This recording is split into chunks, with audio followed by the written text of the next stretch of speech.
Welcome to SMOTS, a seam sealing machine operator's training simulator. In the first screen, we can see that we have a Welcome to SMOTS dialog. On pressing Next, our machine appears on the ground plane after it's detected by the HoloLens camera.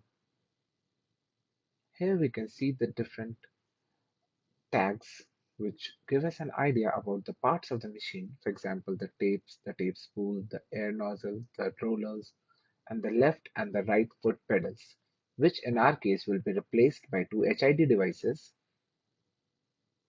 When we press Next, those tooltips disappear and we are provided with four options. The first option is for Adjust. On pressing the Adjust button, we get a bounding box surrounding our machine. This bounding box can help us reorient the machine as well as scale it up to our choice. We hold the vertical handle and now we can rotate the machine about its central axis, orienting to our choice. We release that and now we'll try to scale it up. So we press the top bounding box corner and we pinch it and we can scale the machine up to the scale of our choice so that it's easily user friendly and usable to us while performing the simulation. We can also tilt the machines on its side to orient it to the surface.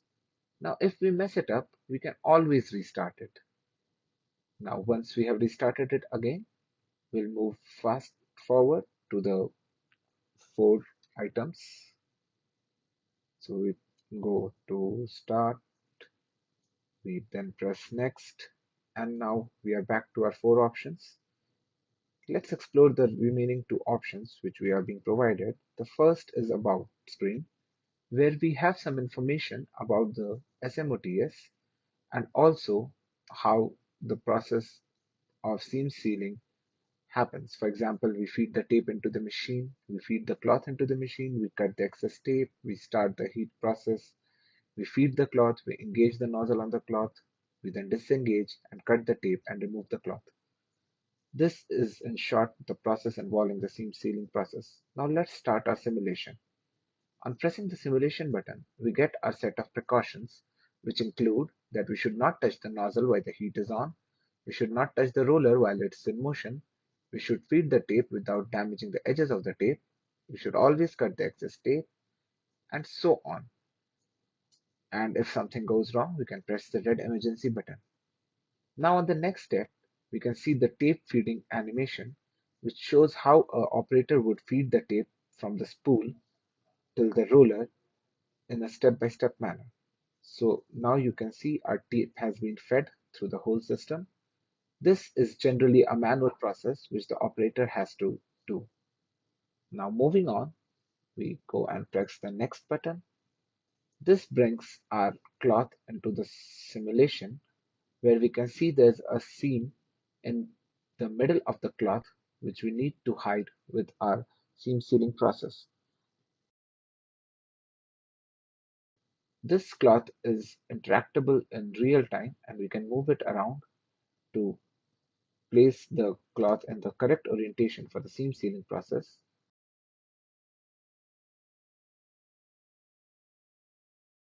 Now we go on to the next step, and which is the seam sealing process itself.